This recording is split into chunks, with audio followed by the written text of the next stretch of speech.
On va continuer avec cette table ronde, notre tour du monde qu'on a commencé tout à l'heure. Alors, je vous présente nos 3 intervenants, plus un qui est à distance et qui nous a enregistré une petite vidéo pour pouvoir contribuer justement aux discussions de la table ronde, puisqu'il n'était pas disponible aujourd'hui. Alors, Kelly Bronson, donc elle est canadienne. Elle est professeure agrégée à l'école d'études sociologiques et anthropologiques de l'Université d'Ottawa. Elle est également titulaire de la chaire de recherche en sciences et société. Et en fait, elle travaille sur les impacts du big data, donc ces fameuses mégadonnées en agriculture. Et donc, elle va nous présenter ce qui se passe en Amérique du Nord. Et donc, voilà, c'est elle qui va commencer la table ronde tout à l'heure. Ensuite, on aura une vidéo donc, de Théo Martin. Théo Martin qui n'a pas pu donc, être là aujourd'hui. Et j'ai pu l'interviewer en fait, la semaine dernière. Donc, on aura quand même son témoignage. Donc, lui, il est postdoctorant en sociologie, chercheur en sciences sociales à l'INRAE de Montpellier. À l'UMR Selmet, qui signifie système d'élevage méditerranéen et tropicaux. Et en fait, lui, il a fait sa thèse sur la robotisation de la traite en France. Et ensuite, il a poursuivi ses travaux de recherche au Royaume-Uni. Et donc, il nous présentera ce qui fait la spécificité de la robotique au niveau de la traite des vaches laitières au Royaume-Uni. Ensuite, on passera la parole à Robin Leterrier, qui est ici. Et donc, lui, il est doctorant à l'Institut français de géopolitique à l'Université de Paris 8. Et en fait, il se concentre sur les questions géopolitiques liées aux transformations agricoles au Kazakhstan. Voilà. Et on terminera avec Nicolas Paget, qui est chercheur au CIRAD, basé à Montpellier, spécialiste des processus de numérisation. Et lui, il est spécialiste des questions de la circulation de l'information. Et donc, il nous présentera différents cas en Afrique de l'Ouest, dans 3 pays différents, donc Côte d'Ivoire, Sénégal et Bénin. Voilà, et donc on terminera avec vous. Donc la boucle sera bouclée puisqu'on avait commencé en Afrique tout à l'heure avec Pascal Bonnet, et donc on finira par l'Afrique avec vous, Pascal. Voilà, donc voilà nos 4 intervenants. Donc on va commencer avec Kelly. On va aller en Amérique du Nord et puis au Canada en particulier. Donc oui, on va passer au pupitre, ça va être plus simple parce que là on a quelques diapos contrairement à la table ronde de ce matin. Test. Ouais, ça marche. Ça marche. Okay. Et donc Kelly va nous présenter en fait ses travaux sur plutôt les outils d'agriculture de précision et en grande culture. L'organisation, les acteurs, qui fait quoi pour répondre à quelle demande des agriculteurs, et puis quels impacts de l'utilisation de ces outils. Merci, Marie-Cécile. Et bonjour à tous. Je suis vraiment heureux d'être ici aujourd'hui. OK. À vous? OK. Ça marche.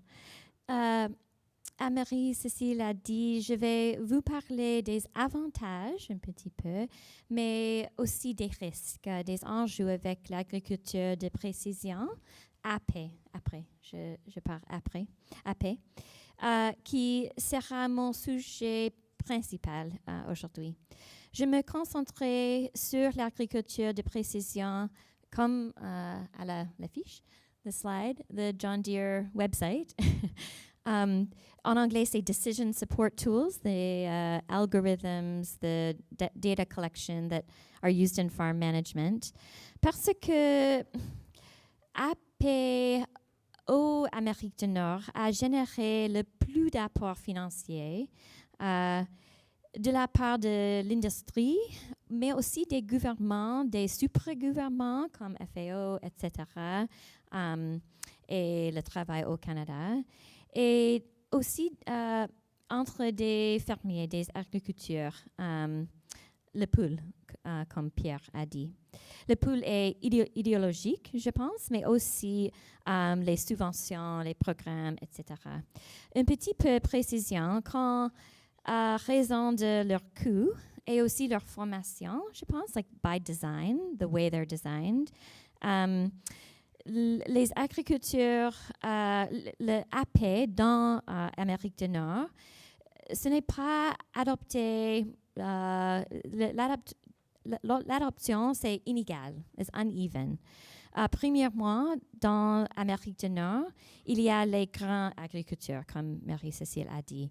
In English, we say commodity growers, so the big grain farmers, the corn farmers, soy farmers, wheat farmers. They're the ones who are adopting these tools. But it's my focus because I want to be precise. I don't have very long. But also, I think many of the issues come from this set of tools. So that's my focus today. Donc, juste pour ceux qui ne sont pas complètement bilingues, donc grande culture, le focus, c'est grande culture. Hein, les agriculteurs qui produisent, par exemple, du soja, du maïs, du blé, et donc qui utilisent ces outils d'aide à la décision. Oui, merci. Les gens investissent dans l'agriculture de précision parce qu'ils espèrent qu'elle nous permettra de produire plus de nourriture avec moins d'entrants, spécifiquement les entrants chimiques, je pense, specifically fertilizers and pesticides. And this is the promise, right? Le promis de industrie comme John Deere. Donc la promesse de réduction d'intrants et en particulier d'engrais. Oui, to do more with less. Produire plus avec moins. Avec moins. Mais existe-t-il des preuves, des données ou des preuves démontrant, empiriques, que AP améliore la durabilité, sustainability, agricole?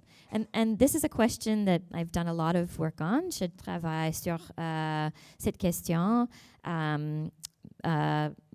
pour quelques années, mais je suis un article récent, last week, très récent, dans le journal, c'est un Nature Journal Sustainable Agriculture.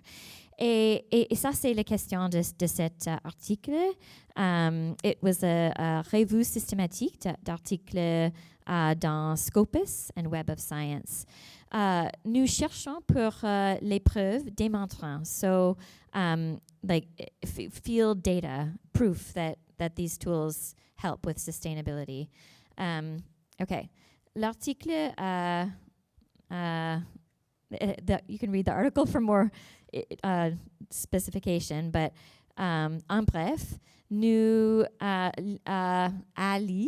lisons. We read. Nous avons lu. Nous avons lu plus de 1000 articles et 400 articles pour notre base de données, our database. Et après, nous avons trouvé 33 articles qui fournissaient des preuves empiriques des effets. Mais je tiens à préciser que ce n'est pas nécessairement les effets positifs, seulement les effets. So not much proof. OK. Mais, après, qu'est-ce qu'il y a des risques de numérique d'agriculture et spécifiquement l'agriculture de précision dans l'Amérique du Nord? Nous avons déjà entendu aujourd'hui de coûts des outils, Maha's presentation et les autres. Ça, c'est un risque, je pense, un risque sociologique, un risque social, parce que c'est à propos de l'inégalité entre les agriculteurs, le fracture numérique, digital divide. And the digital divide aux Amériques du Nord, ce n'est pas seulement le coût de les outils ou la formation. The tools aren't designed for any farmer but a large grain farmer. Mais aussi, c'est l'accès d'Internet, broadband au Canada. C'est très inégal. Et aussi l'âge. Le moyen âge d'un fermier au Canada, c'est 66. C'est le moyen âge.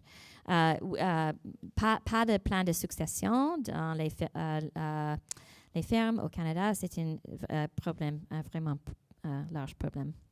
Donc le problème des renouvellements des générations chez les agriculteurs, c'est vraiment Oui. internationale. Et j'ai les surveys, les Des études avec les fermiers au Canada. Et une des issues avec le digital divide, c'est comfort with digital tools, and that's connected to age. Donc un des problèmes de la fracture numérique, c'est l'accès en fait aux outils numériques. Confort. Et donc l'âge. Oui. L'âge, c'est un des facteurs. La facilité avec voilà, le confort. Confort. En fait. Oui. Mais principalement pour moi,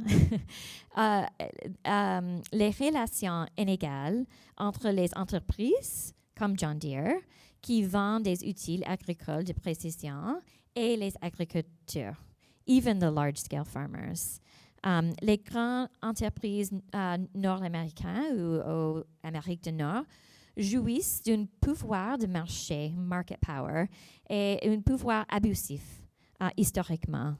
Et ces nouvelles technologies pour cette entreprise, c'est un nouveau mécanisme, un nouveau domaine leur permettent de conserver et d'exercer ce pouvoir, je pense. OK. So, comment les entreprises utilisent, elles, les données et les autres outils avec les données volumineuses? Tu as dit mégadonnées. Mégadonnées. Big data, ça va. Je dis données volumineuses. Collectées par Precision Agriculture pour protéger leurs intérêts commerciaux. OK. So, nous savons que des entreprises comme Facebook, Google, now OpenAI, ne se contentent pas d'offrir une plateforme pour communication, par exemple, mais qu'elles tirent également profit de la collecte et de la vente des données volumineuses. Les entreprises agricoles font elles de même. That has been my research question for years. Mon question pour recherche pour les années. It turns out, alors, il s'agit d'une question de recherche très difficile, car les entreprises ne divulguent pas ce qu'elles font des données. Et aussi, il y a des mécanismes juridiques qui empêchent l'accès de ce savoir, de cette donnée, notamment the intellectual property agreements, copyright law, trade secrecy. En français, je ne sais, trade secrecy, secret commercial. OK. Mais avec les méthodes intéressantes, je pourrais parler plus tard des méthodes, mais nous avons découvert les outils de données secondaires, les façons de acétisation de données. Donc la donnée comme une ressource. Acétisation, on a déjà parlé tout à l'heure. Oui. C'est et la pour donnée qui? qui devient une ressource. Yeah. Quelle data, comment les données, le mouvement de données, et aussi quelle ressource ou quelle monétisation. How do you say La that? monétisation des données. De données. OK. Can I go back? OK. So ça, c'est la première question de cet article. And I feel like, Pascal, merci. You had this on a slide, this article. Comment les entreprises utilisent les données collectées par Agriculture Précision pour protéger leurs intérêts commerciaux? There are many answers to this question. I'll maybe talk to one, seulement un, maybe deux. Premièrement, les données à utiliser pour faire le savoir de équipement, pour to repair the equipment, to improve la the réparation des équipements. On the part of the companies, entreprises. Et aussi, les données sont utilisées par les agriculteurs, par fermiers, for management, pour savoir pour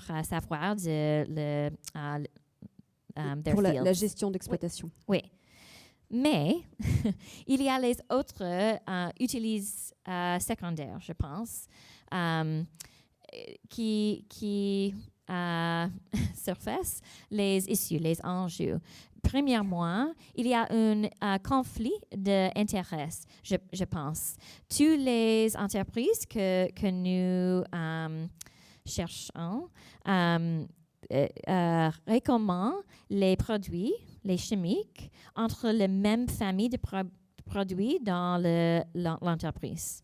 So, for example, the algorithms from Bayer, Climate Field View, Pierre mentioned before, or John Deere, if one looks empirically, as I've done, they only recommend products in the same family, which may be fine, but there's no way to test the algorithm. Donc le problème, c'est des algorithmes fermés, en fait. À partir du moment où il y a un outil de recommandation d'un certain produit, finalement, il est toujours dans la gamme de la même entreprise qui a mis au point ce logiciel de recommandation. Par exemple, dans Climate Field View de Bayer ou bien dans le logiciel de John Deere. Oui. So, in a way, c'est comme le organisme génétique modification, GMO, like the chemicals then are tied to the decision support systems, right, and growing this corporate power. Mais aussi les données utilisées par les entreprises, John Deere, qui a vendu les datasets de les entreprises pour assurance. So the data sets are sold by the companies as an asset. And in the case of insurance, it's in reinsurance companies comme Lloyd's of London qui bénéficient de les désastres fermiers dans une région. Donc là, c'est un autre souci. Le problème, c'est que deviennent les données des agriculteurs. Et en fait, dans ces travaux, Kelly a trouvé qu'il y a un certain nombre de jeux de données qui ont été vendus par certaines entreprises à des entreprises d'assurance, des sociétés d'assurance qui vont ensuite utiliser ces données pour vendre finalement des services assurantiels aux agriculteurs. Oui. Les données volumineuses avec les IA, Predictive Analytics, c'est une vue, gives an indication of what's going to happen. Donc ça, c'est des outils d'assurance prédictive. Oui, oui.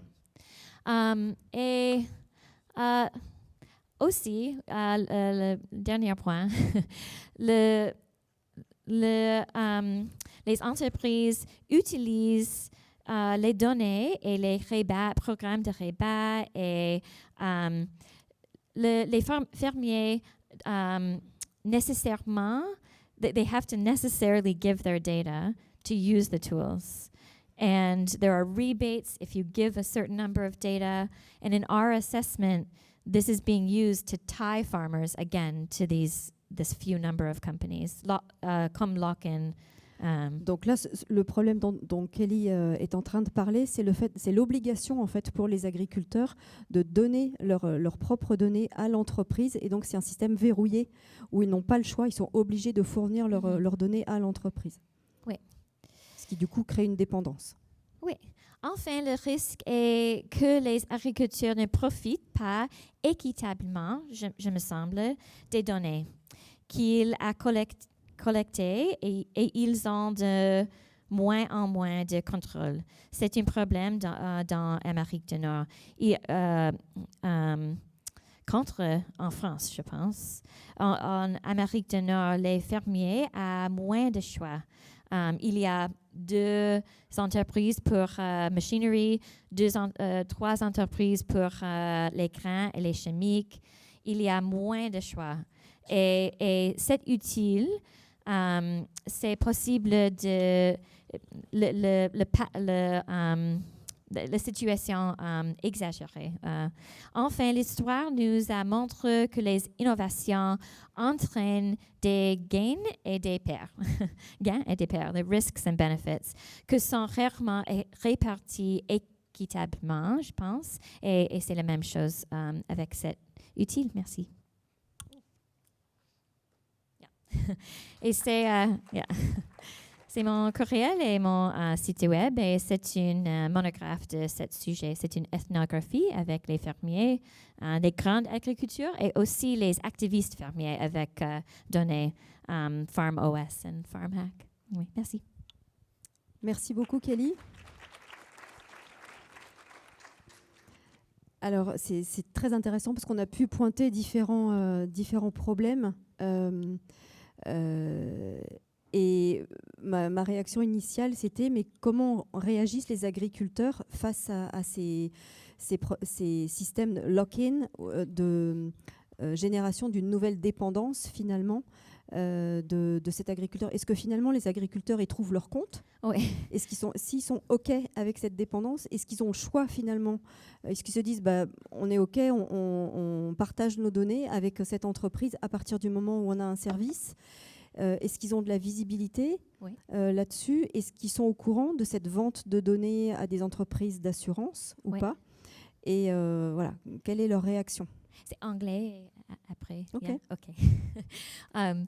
Okay. That's a great question. It depends. So I've done interviews and surveys with farmers across Canada, and the farmers adopting the precision agriculture, again, those are the large-scale grain farmers, mostly in the Midwest, they aren't as upset, about they're not as curious, nor they don't necessarily know that their data are being sold, but they're not really upset about giving their data to companies.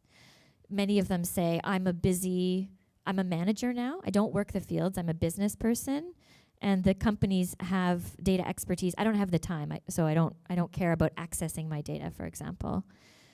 Do they know that their data are being used against them? No. So I think that's a problem, and partly why there's maybe not as much, they're not as upset. The smaller scale farmers have no interest. In fact, I just published a paper in Agriculture and Human Values on this.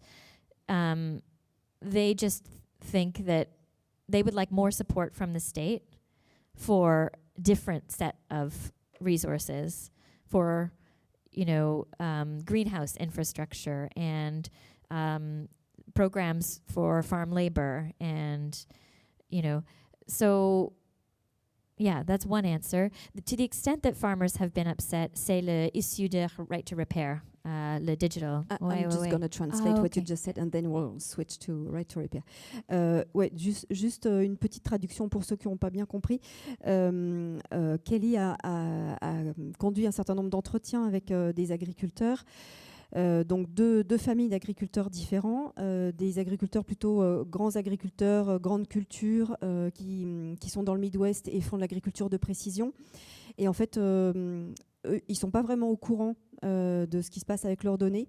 Ils ne sont pas particulièrement en colère par rapport à ce que font les entreprises qui peuvent aller jusqu'à vendre ces données jusqu'à des sociétés d'assurance. Mais en fait, ils n'ont pas vraiment le temps de se questionner sur ces sujets-là. Donc voilà, finalement, ça passe. Par contre, les petits agriculteurs, eux, voudraient avoir peut-être plus de soutien de la part de l'État, des pouvoirs publics, en particulier pour les questions de main-d'œuvre. Voilà. Donc deux grandes familles, mais finalement un seul impact concret, une seule mobilisation concrète que Kelly va décrire maintenant sur le droit à la réparation, donc right to repair. Droit à la réparation. Okay. And I think une petite précision, l'issue est aussi culturelle. Quand une agriculteur est une fermier John Deere, un Deerman, it's sexist, but also the average farmer in Canada is a man, a 60-year-old man plus. But it's cultural. The companies have used those lock-ins to generate these relationships. So there's also that, those farmers I speak with, the big ones using precision agriculture, they're more worried about what the state is going to do with their data than the companies. There's not the awareness, though. To the extent there's an issue, it's yes, le droit de réparation. cette issue, c'est avec le Digital Lock John Deere appliqué sur l'équipement qui empêche les agriculteurs from fixing, tinkering. Et ça, c'est l'issue, the lack of access to tinker. Pas l'issue avec les données. Even though it's copyright and it's about data, the farmers are upset about not being able to tinker or fix. Donc là, la question, c'est dans le cadre des agriculteurs qui travaillent avec John Deere. En fait, c'est un système qui est assez fermé par la société. Et donc le problème, c'est comment un agriculteur qui travaille avec un matériel John Deere peut réparer ou pas son matériel. Et donc le souci des agriculteurs au Canada est plus par rapport à, justement, je n'arrive pas à réparer moi-même mon tracteur alors que habituellement je le fais, mais dans le système John Deere, c'est pas possible. Il est plus soucieux de cette question-là plutôt que de la question de qu'est-ce qu'on fait de mes données. Oui, c'est en relation parce que le Digital Lock, c'est l'application de copyright law à propos de les données. Mais en effet, l'issue pour les agriculteurs, c'est l'empêchement de tinkering. De réparer soi-même. Mais à les États-Unis, il y a 24 États qui appliquent maintenant législation à propos de right to repair. En Canada, rien. Mais maintenant, je travaille avec une collègue dans law et aussi le National Farmers Union, l'Union de fermiers nationaux au Canada, à une complainte de l'Office de the Privacy Commissioner sur ce sujet. Mais pour moi, le droit de réparation, c'est une wedge issue, comme on dit en français. It gets us in the door only.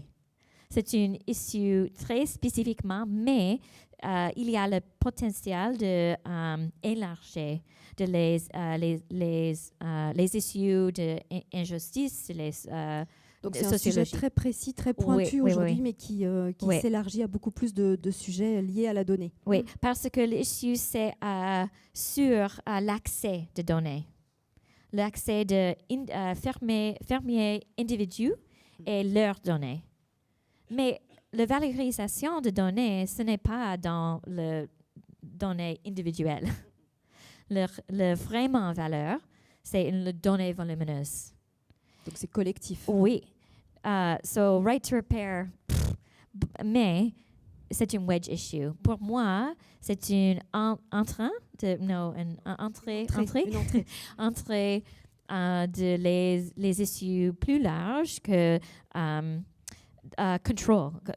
qui contrôle la donnée. les données et qui est le bénéficiaire de données volumineuses collectées sur les fermes. Ok, merci beaucoup Kelly pour ce témoignage. Je vous propose maintenant de passer à la vidéo qu'on a enregistrée avec Théo Martin la semaine dernière. Donc, comme je vous le disais, lui, sa spécialisation, c'est la robotique agricole. Donc, on n'en a pas énormément parlé encore, donc ça sera intéressant d'avoir son témoignage. Et donc, je l'ai interviewé la semaine dernière. Il va nous présenter pourquoi, en fait, il travaille sur ce sujet de la robotique pour la traite des vaches laitières au Royaume-Uni, plus spécifiquement, et pourquoi, en fait, cette activité s'est développée au départ au Royaume-Uni. Bonjour Théo, vous êtes Théo Martin, donc chercheur en sciences sociales à l'INRAE de Montpellier et plus spécifiquement à l'UMR CELMET, c'est-à-dire système d'élevage méditerranéen et tropicaux. Vous avez consacré votre thèse au robot de traite, vous êtes un spécialiste du robot, et vous avez consacré vos activités depuis votre thèse aux mutations du travail et de l'emploi en lien avec la numérique dans le monde agricole. Alors, vous êtes dans cette table ronde le seul intervenant qui va aborder cette thématique de la robotique, et plus spécifiquement le cas du Royaume-Uni et du robot de traite au Royaume-Uni. et évidemment en élevage bovin-lait. Alors, je voudrais qu'on commence justement par ces fameux robots, puisque on n'aura pas l'occasion de revenir sur ces technologies avec les autres intervenants de la table ronde. Est-ce que vous pourrez nous préciser ce qui fait la spécificité de ces robots par rapport aux autres technologies et supports de technologies numériques en agriculture? Oui, alors c'est vrai que dans l'agriculture numérique, on voit une grande diversité d'objets, hein, très différents, avec des degrés de maturité technologique et des niveaux de déploiement qui sont très hétérogènes. Mais les robots se distinguent, d'après moi, par un imaginaire, celui de la substitution des machines au travail humain, qui est en fait ce qui définit ces robots, c'est bien cet imaginaire avant tout, puisqu'ils s'incarnent d'un point de vue technologique de manière extrêmement différente suivant les secteurs productifs étudiés. Donc les robots, c'est d'abord ça, c'est d'abord un imaginaire ou une promesse, celle de remplacer les travailleurs par des machines qui feraient le travail à leur place. Et donc qui vont être intéressants à partir du moment où on n'arrive pas à trouver suffisamment de main-d'œuvre pour effectuer cette tâche qui est donc la traite des bovins, notamment. Ok, donc je comprends bien la promesse de départ et ce qui caractérise les robots. Alors, qu'est-ce qui différencie le déploiement des robots de traite en France et au Royaume-Uni? Moi, j'ai vu qu'en regardant un petit peu au niveau international, les robots en agriculture se développent beaucoup en Europe. Et en France, on en est à 17 000 robots de traite, hein, c'est beaucoup, c'est un chiffre d'Axema. Alors, les contextes sont forcément différents entre le Royaume-Uni et la France. Le marché du travail n'est pas le même. Finalement, qu'est-ce qui fait que le déploiement s'est fait de manière différente au Royaume-Uni et en France pour les robots de traite? Alors déjà, pour contextualiser, le marché de la traite robotisée, il est très concentré en Europe de l'Ouest et du Nord. Mais même en Europe de l'Ouest et du Nord, en Europe en général, on voit une hétérogénéité dans les niveaux de déploiement entre les différents pays.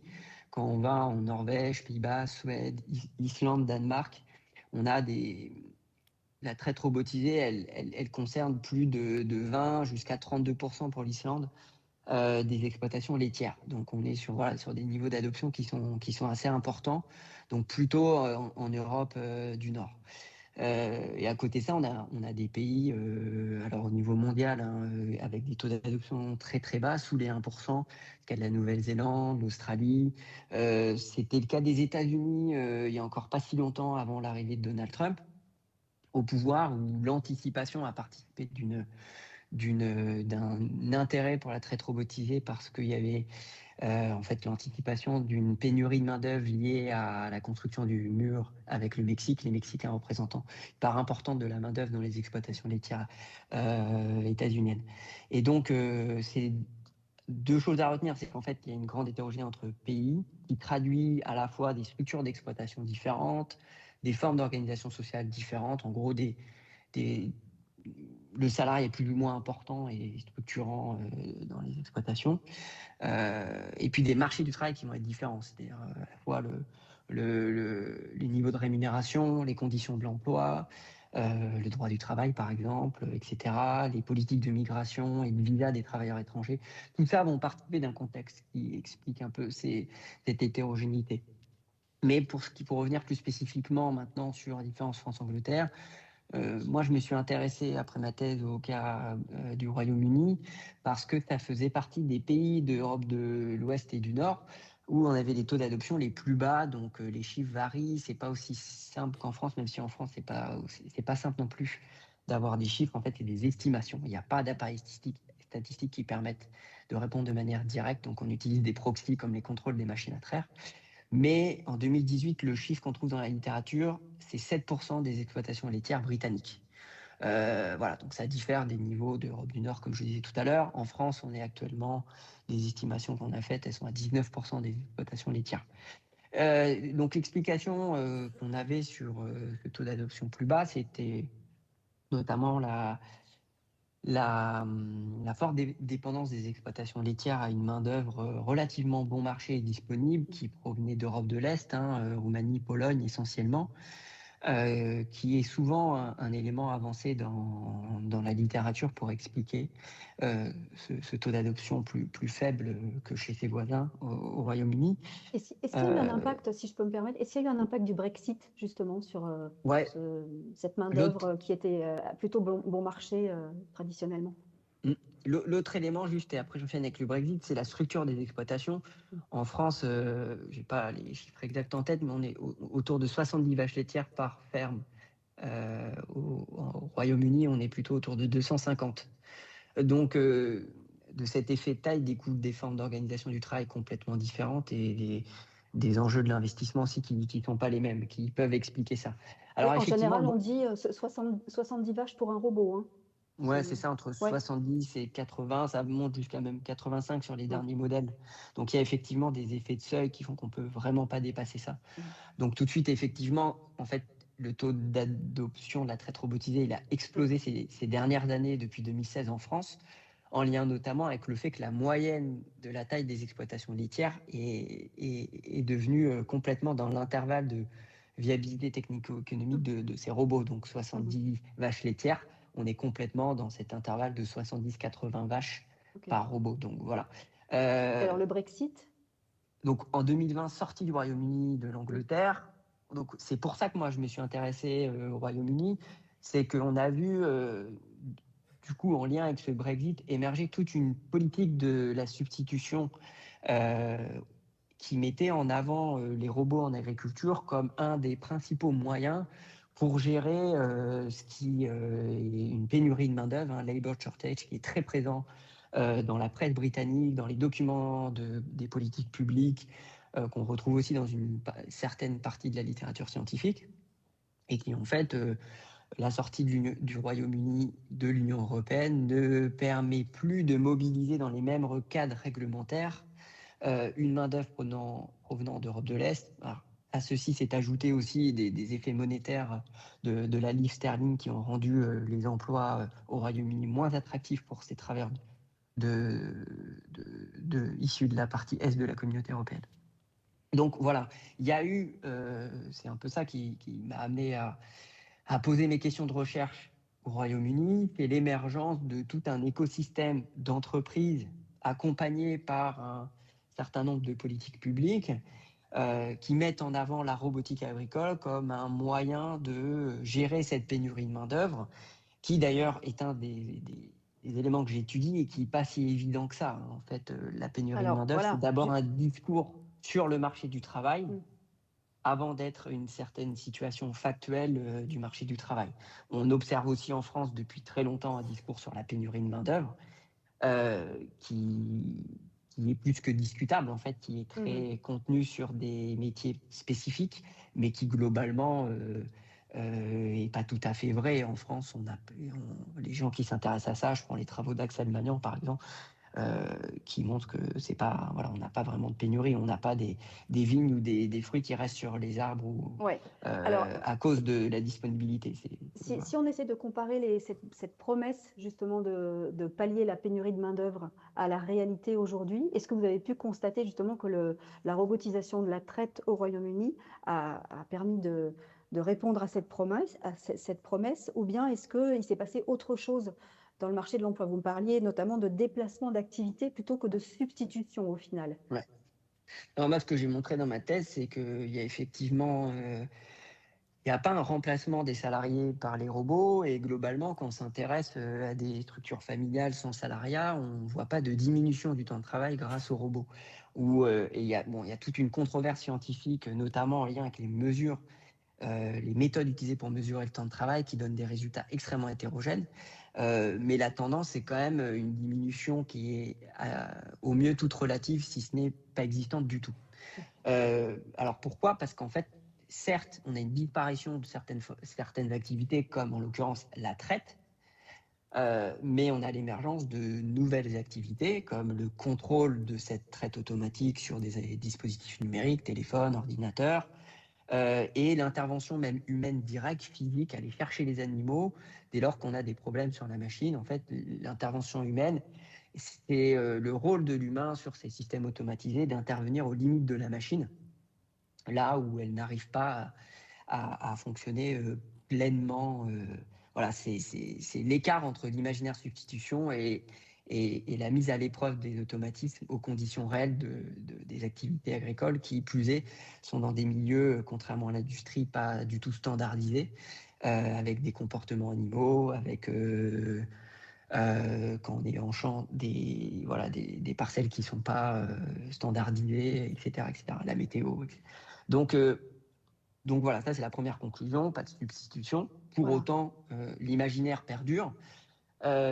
Qu'on voit, c'est un effet sur le marché du travail de ce type de machine, que j'ai pu voir par exemple en France, c'est qu'elles rendent le salariat plus attractif, et notamment en modifiant les temporalités du travail. S'il n'y a pas de diminution, il y a une transformation des temporalités, et ça permet aux éleveurs de proposer des emplois qui sont plus calés sur les rythmes sociaux contemporains, par exemple 8h, 17h, et plus venir très tôt pour faire la traite, et puis avoir une pause méridienne très longue pour revenir le soir, qui sont finalement les moments de traite, sont calés sur les moments souvent des temps en famille, et donc ça participe, avec d'autres éléments comme le niveau de rémunération qui est très bas en général, ça participe aussi à la difficulté pour beaucoup d'éleveurs de trouver des salariés pour la traite. Donc quand on a un robot, on peut déjà proposer des emplois calés sur des plages horaires qui sont plus attractifs pour les salariés. Donc ça, c'est aussi un élément que j'ai retrouvé au Royaume-Uni, en Angleterre, où j'ai fait des enquêtes, où clairement, j'ai eu du mal à voir concrètement dans les exploitations britanniques des exploitations qui ont remplacé des travailleurs polonais ou roumains par des robots de traite. D'un point de vue quantitatif, ça se vérifie assez peu. Par contre, ça s'inscrit souvent dans des stratégies de chercher à mobiliser des travailleurs britanniques plutôt que des travailleurs étrangers. Et notamment en rendant l'emploi plus attractif, parce que débarrasser de ces gestes répétitifs, et puis avec des plages horaires, comme je le disais, au même titre qu'en France, plus calées sur les rythmes sociaux contemporains. Merci beaucoup Théo pour votre contribution. Merci à vous. Voilà, donc c'était la contribution de Théo. Donc Oups là. Je crois qu'on va s'arrêter là. Une fois suffit. Merci à la technique, du coup. On a bien compris, hein, donc le robot, déplacement d'activité plus que substitution d'activité, hein, avec ces études. On avait continué un petit peu la discussion parce qu'évidemment tout le monde est passionnant, donc on a envie de continuer pendant des heures à discuter avec eux. Juste un élément que je voulais ajouter qui me semblait intéressant pour faire le lien avec la suite, c'est qu'il m'expliquait qu'il y avait un certain nombre de groupes WhatsApp qui s'étaient mis en place entre éleveurs qui utilisent le même type de robot, et que du coup ça crée finalement des communautés aussi intéressantes pour des échanges, des partages d'expériences. Voilà. Et on reviendra sur ces outils après. Alors, on va passer à Robin maintenant avec le cas du Kazakhstan. Et donc là, on retourne plutôt dans le monde des grandes cultures. Et cette fois-ci, avec une dimension géopolitique importante, puisque du fait du positionnement géographique du Kazakhstan, au carrefour de plein de routes différentes, pas très loin de la Russie, pas très loin de la Chine en particulier. Merci. Bon. Ouais, merci Marie-Cécile, et merci aux organisatrices de cette journée pour toutes ces interventions très intéressantes. Oui, voilà, du coup, moi je suis doctorant à l'Institut français de géopolitique et je travaille sur les grandes cultures dans le nord du pays, et donc sur les transformations, la modernisation agricole qui s'opère dans ces régions-là. Et donc déjà, juste pour un peu de contexte, parce que le Kazakhstan, c'est pas forcément le pays qu'on va avoir le plus l'habitude de traiter. Pour un peu de contexte déjà historique, donc le Kazakhstan c'est une ancienne république de l'Union soviétique, et donc a été profondément marqué déjà dans les années 1950 par ce qu'on appelle la campagne des terres vierges, qui a été un grand plan de mise en culture des steppes du nord du pays, donc qui sont les régions que j'étudie maintenant. Donc il y a eu 28 millions d'hectares qui ont été labourés, retournés pour mettre en culture, pour faire de la monoculture de grains et pour pouvoir nourrir les citoyens de l'Union soviétique, et particulièrement les grands centres de population dans l'Ouest, donc les pays baltes, Moscou, Saint-Pétersbourg. Voilà. Et donc on a vraiment historiquement, on a cette dialectique, on a ces territoires du Nord qui ont été mis à profit pour un centre extérieur, Donc il faut savoir que le Kazakhstan a été donc colonisé par la Russie dans au 19e siècle. Et donc on a eu pendant l'URSS la continuation de cette logique, et donc la mise en place d'exploitations de très grande taille, donc dans les années 1950, ce qui a, lors de la reconstruction l'effondrement puis la reconstruction du secteur dans les années 1990 et 2000, on garde cet héritage, et aujourd'hui on a des exploitations qui vont faire, dans ces zones du Nord, qui vont faire environ 10 000 hectares pour des exploitations, on va dire, de taille moyenne dans ces zones-là. Et donc l'organisation en holding peut donner des entreprises, donc des agro-holdings qui vont regrouper plusieurs centaines de milliers quand même, d'hectares, donc jusqu'à la plus grande du pays, qui est donc de 900 000 hectares, qui est Olja Agro. Donc voilà, donc c'est pour un peu donner le cadre. Et donc sur cette carte que vous voyez juste là, je vous ai mis donc voilà, la contribution de chaque région au PIB agricole du pays et les volumes de blé récoltés par région. Donc vous voyez que donc, dans les régions du Nord, donc les trois régions en vert le plus foncé ressortent. Et vous pouvez voir aussi que vous avez une inversion. Je vous ai mis aussi le nombre d'entreprises paysannes. Donc vous avez plusieurs sortes d'entreprises agricoles au Kazakhstan. Le nombre d'entreprises paysannes, vous avez les chiffres les plus hauts dans le sud du pays. Donc en fait, les concentrations de terres se font le plus au nord. Et vous avez dans le sud du pays des formes d'exploitation beaucoup plus paysannes, beaucoup plus petites, avec du pastoralisme. Donc voilà, c'était pour un peu remettre un petit peu en contexte. Et donc, pour rebondir sur ce que, par exemple, disait Pierre Labarthe ce matin, comme en Australie, le numérique, il y a cette représentation d'avoir une application en premier pour améliorer les performances du secteur. Donc voilà, on est dans la culture de grains, on essaie de diversifier, mais la mission première de ce numérique, ça va être d'améliorer les performances. On est dans un pays où la moyenne des rendements pour des cultures de blé, ça va être environ 11-12 quintaux par hectare. Donc pour comparer, en France, on est autour de 70 quintaux par hectare. Et dans des pays un peu plus comparables comme le Canada, la Russie, on est entre 30 et 40 quintaux par hectare. Donc on a vraiment une performance des sols qui sont jugés comme mauvaises. Pourtant, on est dans des sols qui sont tchernosium, donc avec de très forts taux de humus. Et donc, le numérique, il est censé venir donc solutionner ce décalage entre des sols qui sont censés être très fertiles et des quintaux qui sont des performances qui sont jugées insuffisantes.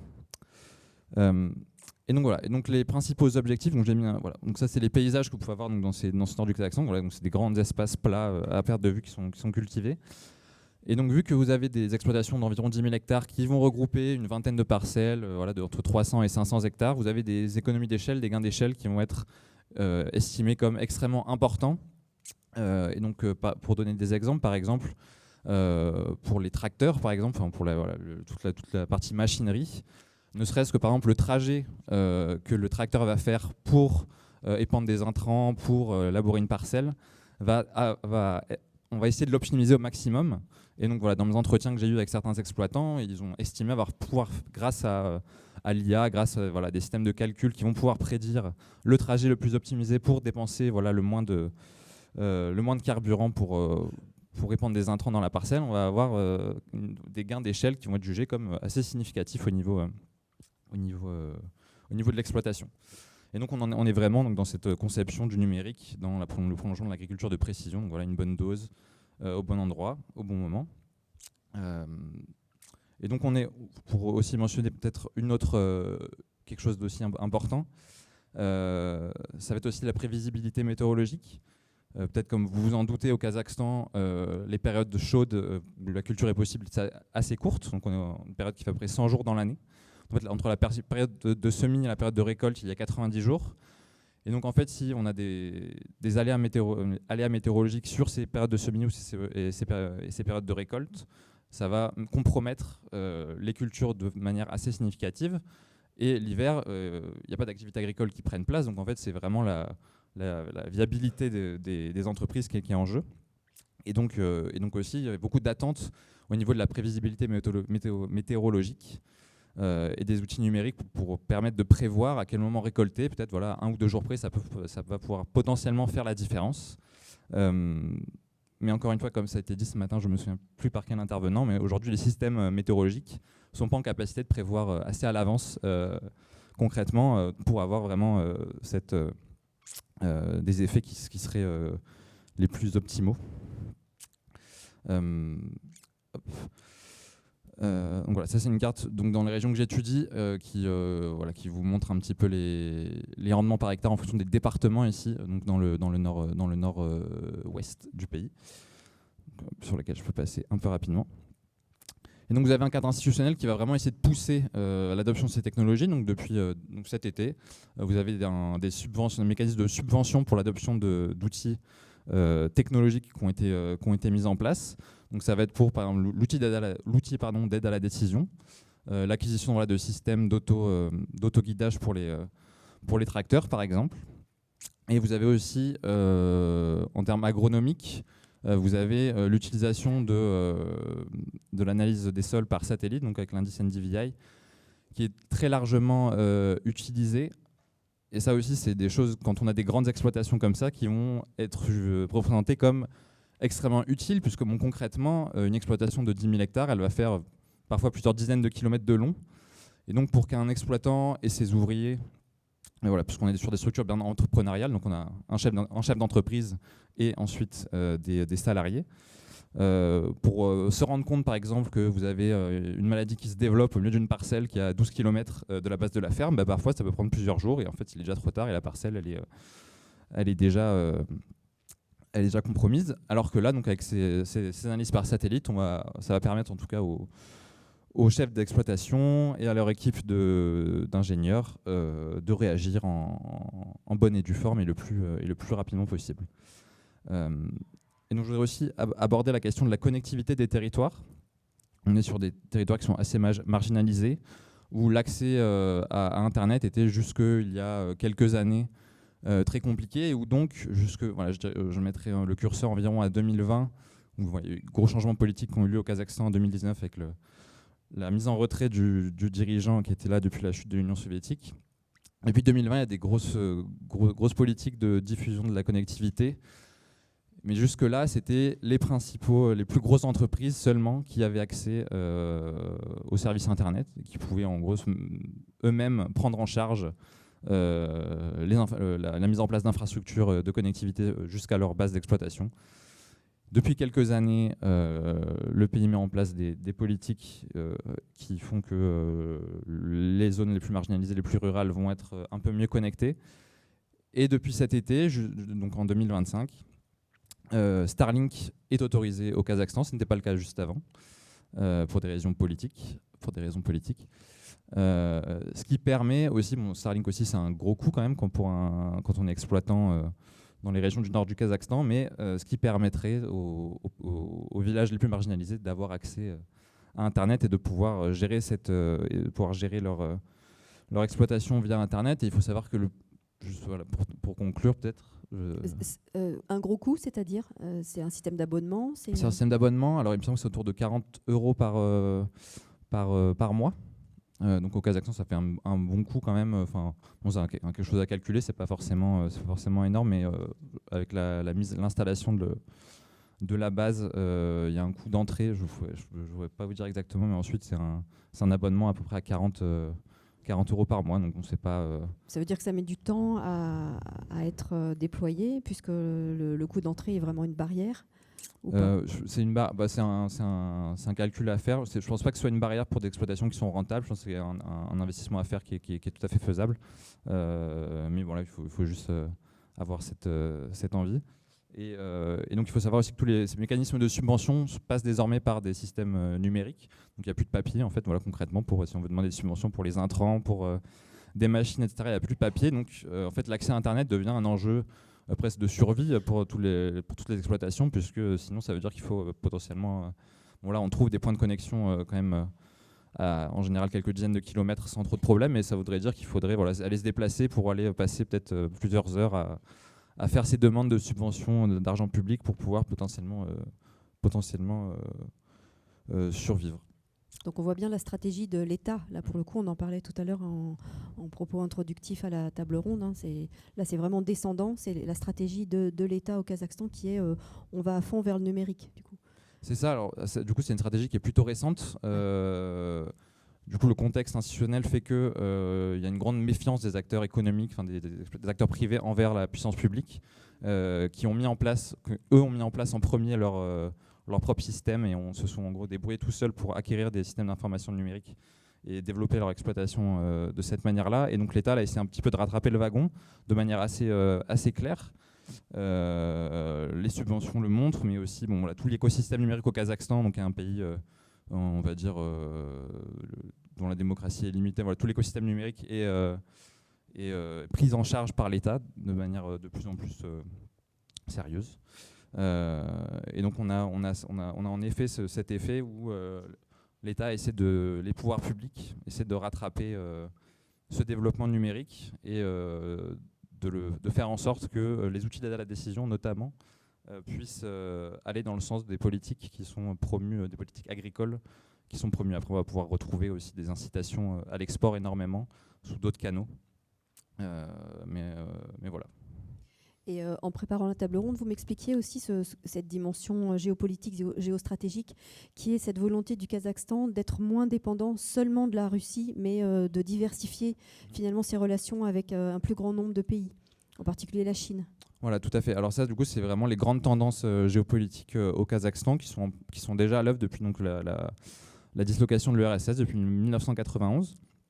Donc ça a été déjà le cas par exemple pour l'extraction de matières premières de pétrole notamment, où c'était l'Union soviétique qui avait les licences jusqu'en 1991, et dès 1991 on a voulu faire entrer de nouveaux acteurs pour ne pas dépendre uniquement de la Russie. Et c'est la même chose dans le cadre de l'agriculture, de plus en plus d'acteurs chinois dans tous les segments du secteur agricole sont présents, mais chinois, mais comme aussi européens, américains, ou même turcs aussi, on peut aussi trouver ça, mais voilà, les machinistes comme Lovol, qui est très présent dans les régions du nord du Kazakhstan pour les tracteurs et les moissonneuses-batteuses, l'entreprise Syngenta, qui est en fait qui a son siège social basé en Suisse, mais qui a été racheté par l'entreprise chinoise ChemChina, voilà, qui est extrêmement présente au Kazakhstan, alors que voilà, l'industrie russe des intrants est extrêmement performante aussi.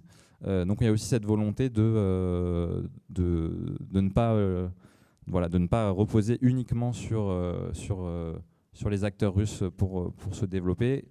Et on peut le retrouver même dans la nature des cultures qui sont cultivées dans ces régions-là. On était avant sur de la monoculture de blé pour donc nourrir la Russie globalement. Et on est de plus en plus dans une diversification qui va aller nourrir les marchés chinois, les marchés des pays du Golfe, pour voilà, essayer de moins dépendre de l'acteur russe qui... donc ça, c'est quelque chose que je n'ai pas trop expliqué, mais hop, je ne sais pas si on peut revenir. Dans les discours nationalistes russes, toute cette zone au nord du pays est considérée comme la Russie, puisque c'est les Russes qui ont construit les villes il y a 2 siècles.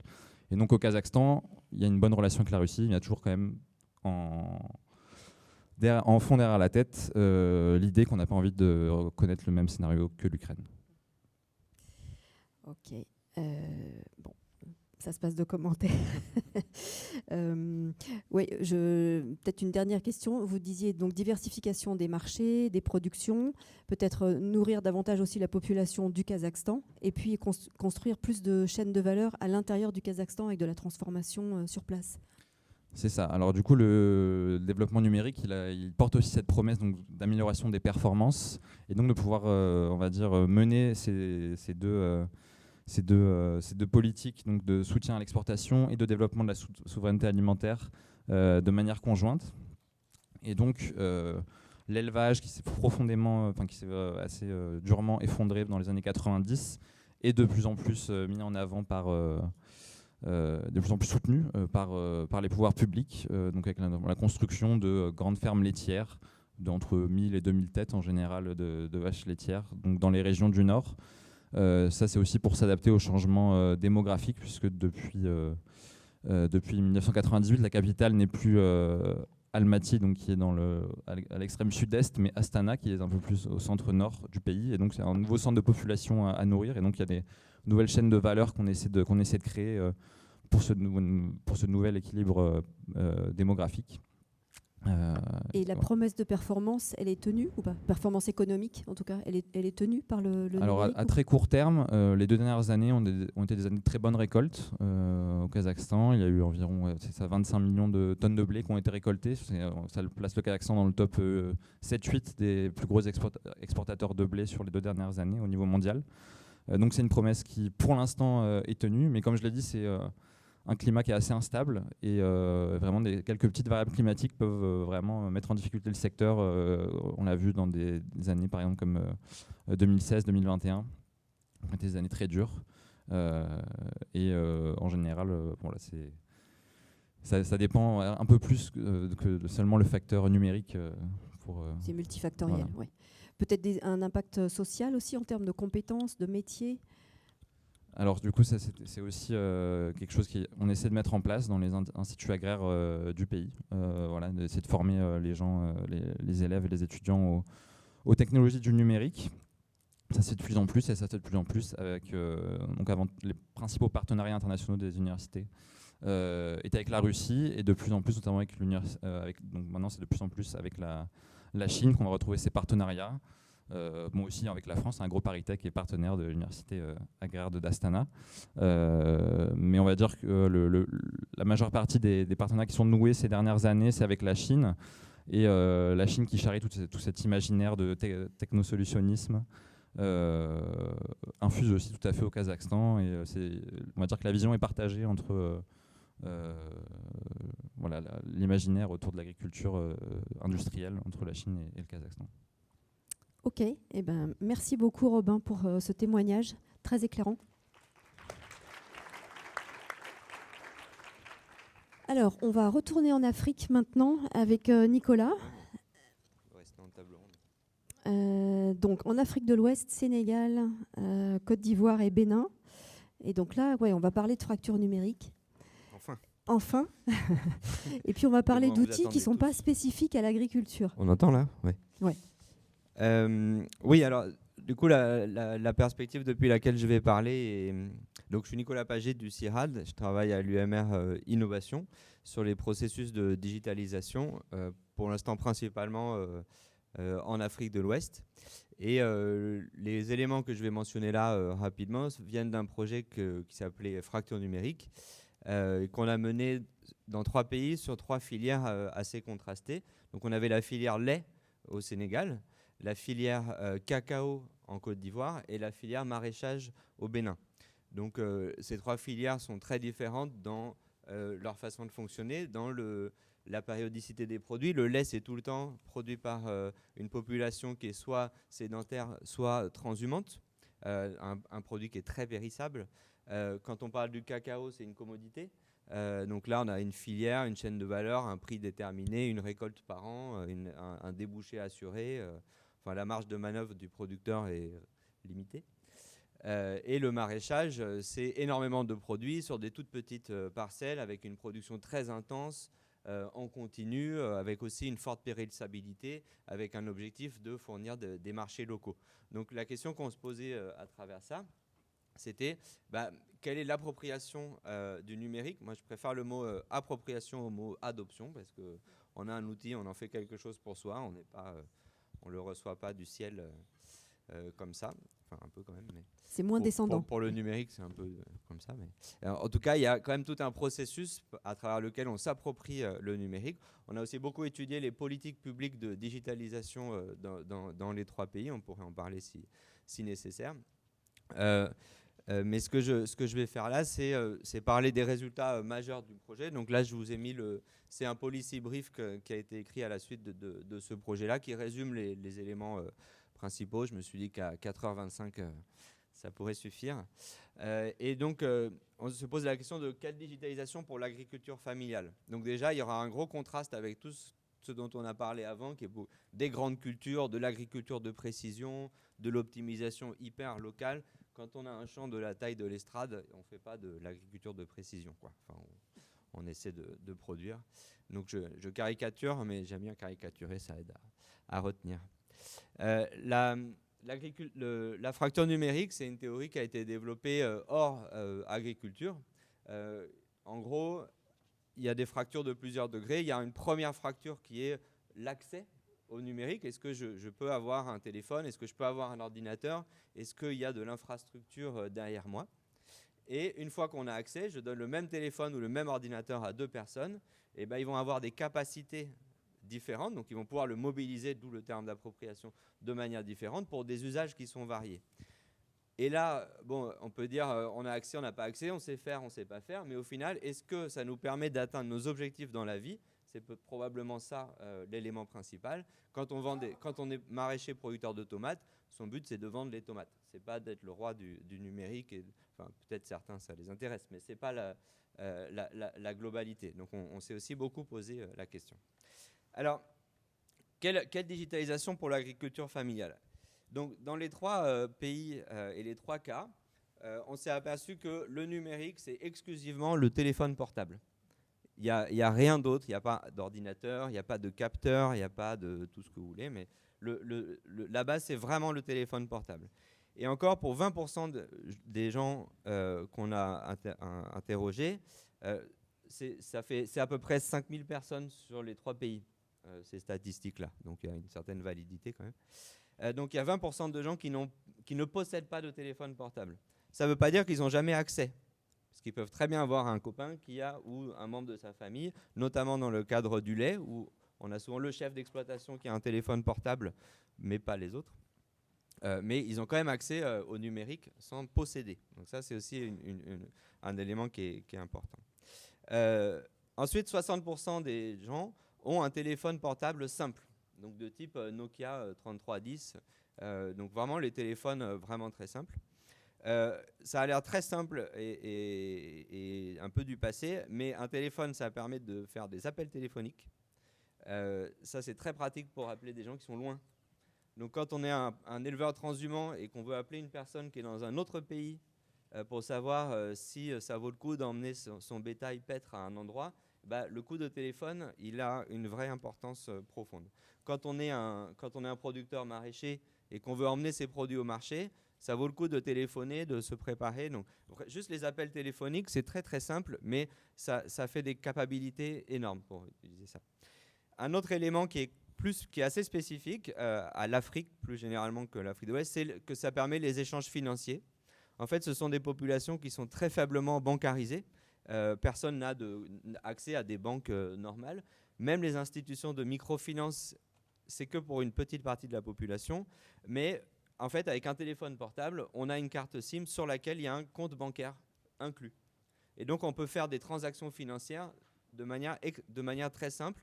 D'ailleurs, ça commence à arriver chez nous en interpersonnel via le téléphone, mais en Afrique de l'Ouest et en Afrique même, c'est arrivé dans l'autre sens. C'est par le téléphone que les gens se sont bancarisés. Donc ça, c'est vraiment un phénomène qui est très important et très intéressant pour toute la population dès qu'on a un téléphone portable.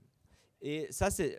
excusez-moi, j'ai oublié de parler. La promesse du numérique dans les pays dans lesquels on est, c'est deux choses fondamentales. C'est le fait qu'on va pouvoir facilement accéder au marché et facilement échanger des connaissances. Et ce dont on s'aperçoit, c'est que les appels et les échanges financiers, c'est déjà une énorme ouverture vers l'accès au marché. Puisque, voilà, on peut vendre et on peut organiser la logistique et les échanges financiers. À partir du moment où on a un smartphone, c'est-à-dire 20% des personnes qu'on a enquêtées, là s'ouvre un nouveau monde qui est le monde des réseaux sociaux et le monde des vidéos. Et en fait, les réseaux sociaux, donc notamment WhatsApp, mais ça peut être Facebook ou Instagram, où il y a plein de... En fonction des pays, des habitudes, c'est un peu différent, mais il y a des vraies similarités sur les réseaux sociaux. Bah, le fait d'accéder à des réseaux sociaux, ça ouvre directement les fonctions de marketing. On prend une photo de sa culture, on est dans des groupes de producteurs et de consommateurs, on prend une photo de sa culture, quelqu'un propose un prix, on s'entend sur la valeur, donc ça devient des places de marché. Et pareil pour les échanges de connaissances, c'est extrêmement puissant. On prend une photo d'un animal malade ou d'une plante malade, on explique dans sa langue qu'est-ce qu'il faut faire, qu'est-ce qu'on voit, et on va recevoir une réponse assez facilement de pairs, de conseillers agricoles ou d'autres gens qui sont dans les groupes. Donc ça, c'est ce qu'on a observé sur les usages, la digitalisation. Ce qu'on peut observer là-dedans, c'est que tout ce que j'ai cité, rien de ce que j'ai cité n'a été développé pour l'agriculture. Depuis ce matin, on parle que d'outils numériques spécifiques pour l'agriculture, des robots de traite, de l'agriculture de précision, toutes sortes d'outils très spécifiques. Mais là, j'ai parlé d'appels téléphoniques, de mobile money, de WhatsApp, qui sont des outils qui sont génériques. Mais ce sont des outils qui sont déjà utilisés par ailleurs par tout le monde. Et du coup, il n'y a aucun coût d'apprentissage, il n'y a aucun coût de développement, il n'y a pas de nécessité de générer des business models spécifiques. Il y a énormément d'avantages au fait que ces outils existent et qu'ils puissent être facilement adaptés à l'agriculture. Donc l'appropriation se fait très vite. L'appropriation, elle est immédiate. Pas de besoin de formation. On utilise WhatsApp pour son groupe de famille, pour son groupe pour son équipe de foot, pour les anciens élèves, pour son église et pour son groupe de producteurs. C'est évident. Il n'y a rien de spécifique à enseigner. Pour des groupes plus larges, il y a des questions de modération, de gestion, pour pas que ça devienne la foire d'empoigne. Mais le principal, c'est quand même qu'il n'y a rien à faire, à maintenir. Et ça, je trouve que c'est quand même un facteur déterminant pour l'utilité de ces outils-là, par rapport à des outils dont on parlait où chacun cherchait à se positionner. Et du coup, nos messages principaux, alors on est dans un contexte où on est dans des pays sous régime d'aide, c'est-à-dire que les politiques publiques, elles sont co-conçues avec des institutions internationales comme la Banque mondiale, la FAO ou quoi, et ensuite elles sont financées par l'intermédiaire d'agences de développement. Donc c'est des contextes qui sont un petit peu compliqués. Il n'y a pas les moyens de financer les propres politiques qu'on décide, qu'on se propose à nous-mêmes. Donc c'est des contextes qui sont un peu compliqués. Mais notre premier conseil, c'est justement, notre première recommandation, c'est d'investir dans l'infrastructure numérique de base en zone rurale. Ça vient tout de suite en écho avec ce qu'il y avait avant. Il y a des réseaux, il y a des téléphones, et ensuite les gens se débrouillent. Et ça, par contre, personne ne peut installer une antenne. Une personne privée ne peut pas installer une antenne. Elle peut acheter un capteur solaire pour charger les téléphones, mais pas une antenne. Donc ça, c'est l'idée. Et ça répond d'ailleurs à une question sur ce que fait la Banque mondiale. La Banque mondiale, elle finance des prêts pour développer les infrastructures en zone rurale. Ensuite, le téléphone, là, on est dans des zones où le coût d'accès aux données est parmi les plus chers au monde, même avec le même dollar, c'est-à-dire sans parité pouvoir d'achat. Donc en parité pouvoir d'achat, c'est encore pire. Donc déjà, acheter un téléphone et ensuite accéder au réseau, c'est déjà un montant important. Ça permet d'accéder à toutes ces opérations. Mais la vision de base, c'est qu'on va développer des applications qui vont ensuite être financées par les agriculteurs, moyennant un abonnement, on en a aussi parlé. Mais il n'y a plus aucun consentement à payer à partir du moment où on a payé l'accès au réseau. On considère que les applications doivent être gratuites. Donc ça implique de réfléchir à la façon de développer des applications numériques. Voilà. Une fois qu'on a observé ces usages, la créativité aussi des utilisations et des utilisateurs, moi je pense que c'est important de se placer dans cette perspective-là lorsqu'on cherche à proposer des solutions pour les agriculteurs. Si on veut proposer une solution de conseil agricole, une solution, donc différents usages, même une place de marché ou des choses comme ça, il y a de fortes chances pour que si on développe une application spécifique à l'extérieur, ça ne marche plus vraiment. Donc l'idée, c'est d'essayer de développer des solutions ancrées dans les usages existants. Vous utilisez WhatsApp, soit ça appartient aux Américains, soit tout ce que vous voulez, on va utiliser les données, tout ça. Mais c'est ce que les gens utilisent et au final, ça leur permet de vendre les tomates, c'est ce qui compte. Peut-être que ça vient avec des débats, je pense, ce que vous débattez, mais je pense qu'au niveau d'un individu, ça vaut peut-être le coup de faire des compromis. Voilà. Et si on cherche à faire des projets de développement, moi je suggérerais de plutôt, pour générer une économie numérique, pour générer de l'économie derrière ça, d'aller viser des projets qui sont plus larges à l'échelle de filières. C'est ce que fait la filière cacao en Côte d'Ivoire, développer des systèmes de paiement beaucoup plus larges. C'est ce qu'a fait la laiterie du berger, évoqué par Pascal, donc de la transformation digitale d'autres acteurs. Et ensuite, on les adapte aux agriculteurs. Donc, les projets de développement pourraient peut-être se focaliser sur des applications à l'échelle de filières pour aller un peu plus loin parce que je ne veux pas faire croire que je crois qu'il n'y a que WhatsApp dans la vie, quoi. Donc, si on veut aller plus loin, il faut faire ça. Vous pouvez développer un peu ce qui s'est passé dans la filière cacao en Côte d'Ivoire, enfin, en quelques mots? Ou même il y a des expérimentations. Alors, c'est toujours très lié. Et là, on va rejoindre vraiment les questions de big data et de privé et tout ça. Mais ils ont fait des projets pour recenser l'ensemble des producteurs de cacao à travers des projets de développement. Ça leur a permis de constituer des bases de données qu'ensuite ils exploitent auprès d'assurances ou de brokers, et donc ils peuvent revendre toutes ces données-là. Mais l'idée, c'était d'enrôler, le mot c'est vraiment enrôler, tous les producteurs dans la filière, parce que c'était quand même, c'est très organisé, mais ça reste un peu, il y a beaucoup d'informels. Et donc l'idée, c'est qu'ils ont développé des systèmes de paiement numérique. Donc, un peu à l'image de la laiterie du berger, lorsque on reçoit une récolte, on donne sa carte de producteur, on est crédité d'un montant qui va finir sur son compte Mobile Money. Et ça a un double intérêt. Ça a un gros intérêt pour les gens de l'aval de contrôler totalement la filière. Alors que jusqu'à présent, il y avait des intermédiaires qui, eux, allaient acheter, qui faisaient des regroupements. Donc l'idée, c'est de reprendre le pouvoir grâce aux aspects de désintermédier numériques. Réintermédier. Parce qu'en fait, on n'enlève jamais, on rajoute d'autres acteurs, ça se reconfigure. Mais je dirais, par une réintermédiation, de reprendre un certain pouvoir. Mais il y a des exemples un peu plus vertueux, comme dans le cas de la laiterie du berger, qui a pour ambition aussi de donner... ils se sont donné une mission sociale, et donc ils ont fait leur propre transformation digitale, mais avec un objectif plus communautaire. Pas juste une vision commodité, comment encore plus maximiser son profit. Donc donc il y a des exemples qui sont variables, avec plus ou moins de probité ou d'enjeux sous-jacents.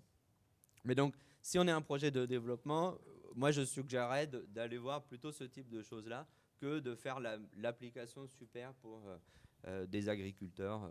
Donc ils vont venir aux ateliers, il y a un repas aussi. Mais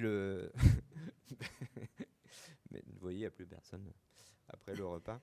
Mais donc, du coup, le dernier élément, c'est que la vision du numérique, elle est que ça va générer de la croissance, ça va être super pour l'économie, il va y avoir plein de startups qui vont devenir des licornes.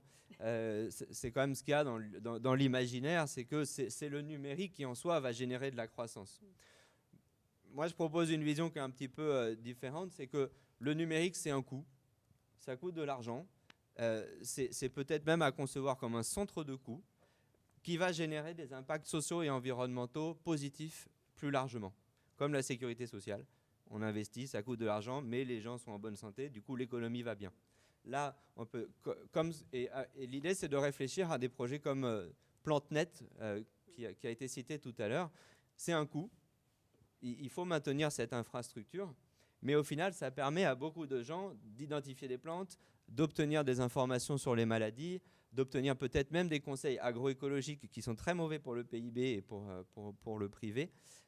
Donc peut-être que si on doit réfléchir à des modèles vertueux, il faut retourner la perspective et ne plus voir le numérique comme une source de bénéfices et de croissance, mais comme une source de coûts qui va pouvoir générer d'autres bénéfices dans la société, qu'ils soient environnementaux ou sociaux.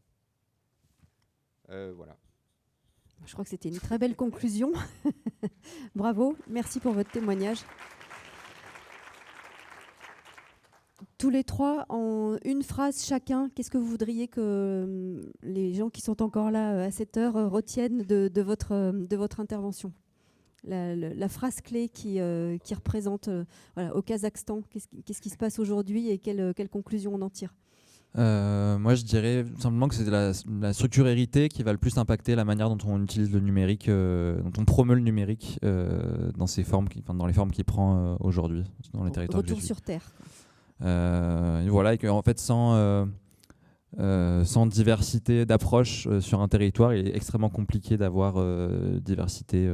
Voilà, sans diversité d'exploitation sur un territoire, il est extrêmement difficile d'avoir une diversité d'approche du numérique. Voilà. Je sais pas, en une phrase. Juste Bah, une phrase. Moi, je dirais que je crois que c'est vraiment important de réfléchir à la différence entre des outils qui sont spécifiquement dédiés à l'agriculture et des outils qui sont juste génériques, mais qui sont facilement adaptables, facilement appropriables et qui génèrent des bénéfices qui sont très immédiats, utiles, en fait. qui sont Ouais. utiles pour atteindre les objectifs. Peut-être que, voilà, pour le dire autrement, c'est que quand on travaille sur le numérique, on se dit il faut que les gens soient forts en numérique, qu'ils soient super équipés, qu'ils soient tout ça, ça va enfin les rendre libres, indépendants, précis et efficaces. Bon, je sais pas. En fait, votre mot-clé, c'est la simplicité. C'est peut-être, ouais. Peut-être la simplicité. Je suis d'accord avec vous. Can I take his? Will you translate for me? Okay. Juste So, une phrase. Ouais. I agree. I think that, digitization, digital tools can have benefits, but it depends on the tool, the context, the geopolitical, the biological context, the tools. Maybe it's as simple as smartphone access, internet access. And there's a need to think before we jump in, right, to funding, to adoption, appropriation, I like that. Because there are potentially hidden risks. We didn't even talk about the environmental costs of collecting data, housing those data in data centers. The whole, life cycle of digitization has serious environmental costs. And there are, I think, hidden, sneaky ways in which there are inequalities in who can access, but also in who has control. And so for me, it's about power and control and thinking carefully exactly why innovate and what do we mean by innovation. Maybe there are very simple things that states could fund, like polyculture, like access to infrastructure funding that aren't a bright, shiny new thing, but that are just as efficace.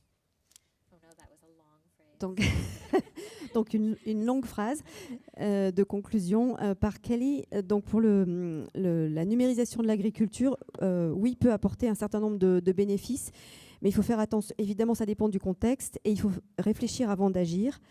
Penser à l'appropriation et aussi aux risques cachés. Et on n'a pas parlé aujourd'hui des risques environnementaux en particulier. Du numérique avec la collecte des données, réfléchir vraiment à tout le cycle de vie du numérique, les impacts environnementaux, les questions de l'accès, les questions du contrôle, puis finalement du pouvoir de marché et pouvoir plus largement. Et finalement se poser la question sur pourquoi innover, est-ce qu'on en a vraiment besoin en fait. Voilà. Eh bien, écoutez, merci beaucoup à tous les trois. Et puis je pense que c'est l'heure de... Une question ou deux ? Parfait, on a le temps pour une question ou deux. Alors, la parole est à vous. Question, remarque, contribution. Et je vois une main qui se lève. Tout au fond. Un témoignage d'agriculteur. Agriculteur chef d'entreprise.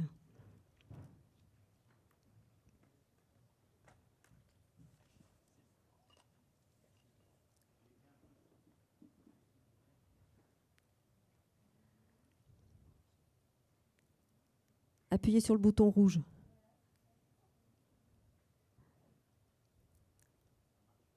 Non.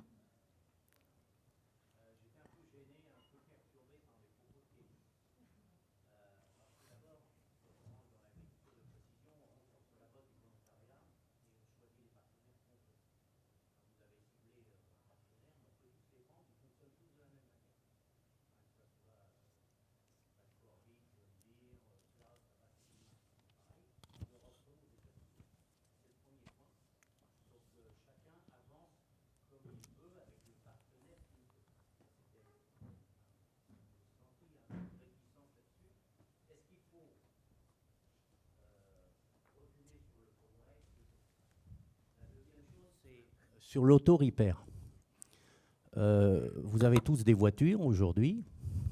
Est-ce que vous êtes posé la question quand vous achetez votre nouvelle voiture, si elle est thermique, vous ne pouvez plus faire la vidange vous-même, ou si vous avez un souci électrique de carte, vous ne pouvez même plus la réparer vous-même? Je n'ai pas vu une manifestation en Europe, ni aux États-Unis d'ailleurs, sur le fait que l'auto-repair en voiture n'est plus possible. Enfin, je suis brutal, hein, peut-être un peu, mais je vous le renvoie quand même. Et puis, la dernière chose, je pense que, certes, c'est peut-être, pour peut-être élever là le débat et se poser la question de la citoyenneté, jusqu'où on a besoin de tous ces outils. Je suis d'accord avec vous, mais qu'on se la pose dans tous les domaines. Aujourd'hui, j'en parlais à la pause tout à l'heure, vous avez une carte de fidélité chez Leclerc, vous ne posez pas la question de vos données. Il a tout sur vous. Il sait même à quelle heure vous avez acheté les choses, combien vous en avez acheté, vous avez tout. Et vous avez déjà pas posé la question de le dire, je ne veux pas donner mes données. Il les a prises. Votre carte de crédit, elle est américaine aujourd'hui. Enfin, à moins qu'il y en ait des cartes de crédit françaises. Mais, donc, est-ce que ce n'est pas une question de citoyenneté globale qu'on doit se poser sur le numérique de demain, quoi? Voilà, c'est tout.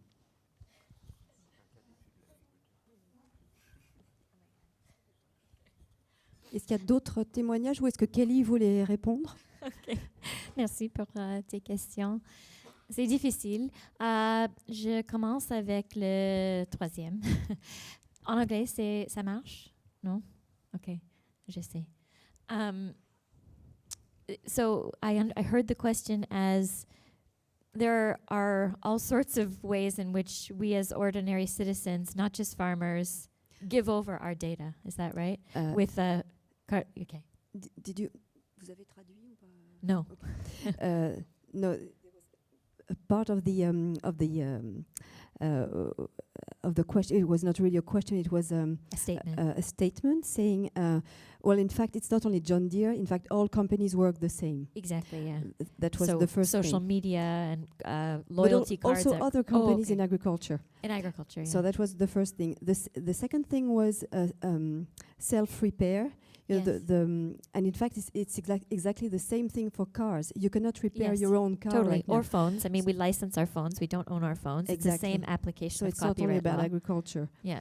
And then, in the end, citizenship, you know, as citizens, we all are confronted with this data sharing Yes. with a number of companies around us, especially supermarket chains. Yeah. When you have a card from loyalty a card. supermarket chain, they Yeah. have all your information. They know at what Yes. time you went there, what products you bought, Uh-huh. et cetera, et cetera. And they don't even ask if you're okay to share your information with them. Well, I'm not sure that's true. I think when you sign up, you do agree for your data to be used. I often either then give you the keep wrong on postal using- code or I say no. You know, when they say, can I have your email at the checkout? I say no. Or what is it going to be used for? But you're quite right. Tu as raison. C'est partout. Tous les fermes, entreprises. Does that make it right? No. But, you know, I think there's something slightly different with food production. When we give over our power, right? Well, I guess I'm using we carelessly, but it's so central, right, to everything. I guess the grocery store is just as scary. I'm writing a new book.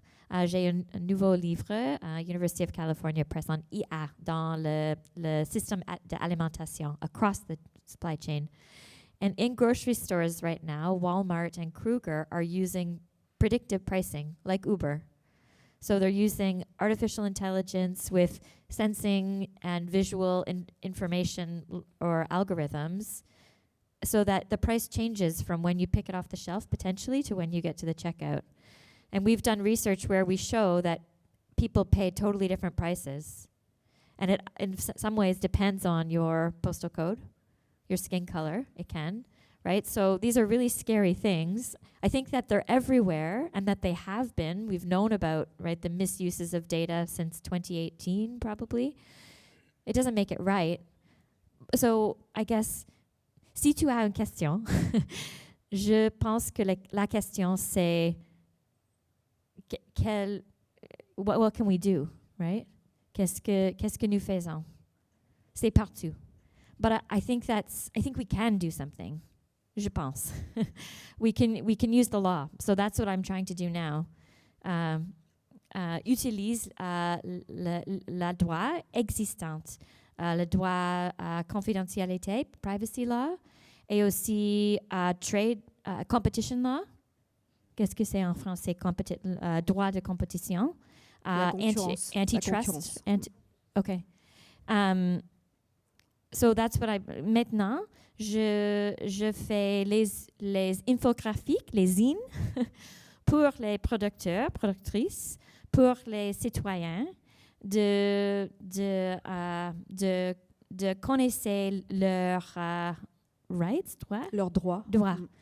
Sous les législations existantes. Because I think that there is something to be done, but maybe I'm an optimist, I don't know. Donc juste pour traduire le début de l'intervention de Kelly, elle parlait par exemple de Walmart, l'entreprise, donc de la chaîne de supermarchés américaine, qui aujourd'hui utilise l'intelligence artificielle pour faire varier ses prix en fait en fonction de la demande et de l'arrivée des consommateurs, un petit peu comme le fait Uber. Donc les prix ne sont plus fixes mais sont variables aujourd'hui, même pour les produits qui sont vendus en supermarché. C'est effrayant, c'est la carte loyalty on steroids. Et donc tout ça basé sur la carte de fidélité dont on parlait tout à l'heure. Voilà. Et donc ça peut devenir effrayant si il y a des facteurs tels que la couleur de peau, par exemple, qui sont utilisés. Voilà. Et donc ce qu'il faut, c'est utiliser nos droits en termes de confidentialité, de droit de la concurrence. Et dans l'Union européenne, il y a un droit sur la propriété des données personnelles. Le règlement général sur les données personnelles, il existe. Et là, il y a une réglementation sur l'IA qui est sortie l'année dernière. Et dans l'Europe, like GDPR, il y a les mouvements. Dans les États-Unis, maintenant, il y a 24 pièces de législation contre le droit de réparation. Et au Canada, rien, mais je travaille sur ça. Et je pense que la loi et aussi l'activisme, the levers from above and from below, and I don't know. OK. Un autre témoignage, une autre question? On s'arrête là? Un petit dernier, allez.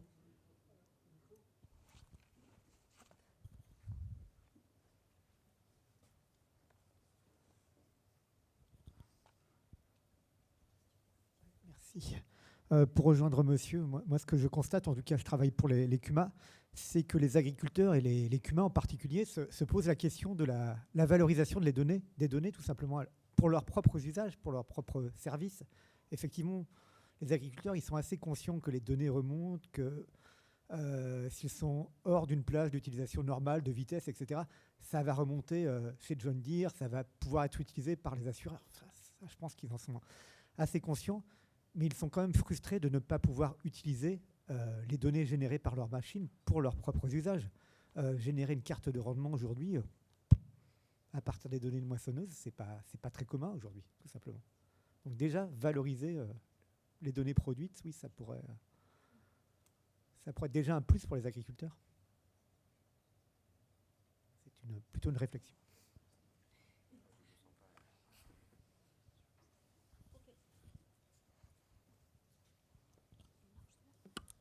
Bon, je vous remercie beaucoup. On passe à la fin de cette journée avec une intervention d'un grand témoin. Stéphane Grumbach, qui est directeur de recherche à l'INRIA, l'Institut national de recherche en sciences et technologies du numérique. Merci beaucoup.